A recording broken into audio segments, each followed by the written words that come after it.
প্রশ্নটা তোমার 2016, 2017 এবং 20 সালে আসছে, ঠিক আছে। প্রশ্ন হলো, পিএন জাংশন ডায়োডে কিভাবে বিভব প্রাচীর তৈরি হয় ব্যাখ্যা করো।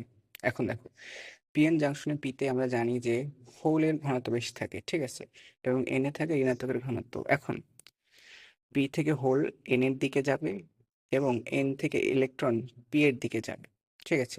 তবে কিছু পরিমাণ হোল এবং ইলেকট্রন পি এন অঞ্চলে মিলিত হবে, যেমন এই জায়গায়। ফলে দেখা যাবে যে এন এর পাশে একটি ধনাত্মক আয়ন, যেমন এ ধনাত্মক আয়ন, এবং পি এর পাশে একটি ঋণাত্মক আয়নের স্তর তৈরি হবে।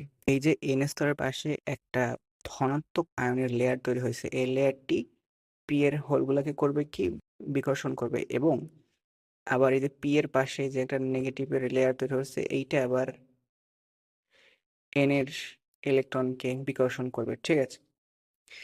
এভাবে দেখা যাবে যে একটা তোমার ডিপ্লেশন লেয়ার অথবা বিভব প্রাচীর তৈরি হবে। কারণ কি, তোমার এন এর ধনাত্মক পি এর ধনাত্মককে বাধা দেয়, এবং পি এর ঋণাত্মক এখন আবার এন এর ঋণাত্মকে বাধা দেয়। ফলে হবে কি, এখানে আর প্রবাহ চলতে পারবে না, অর্থাৎ বিভব প্রাচীর তৈরি হয়।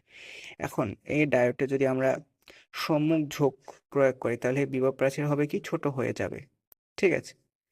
আবার যদি আমরা বিপরীত ঝোঁক প্রয়োগ করি, এই বিভব প্রাচীর কি হবে, বৃদ্ধি পাবে।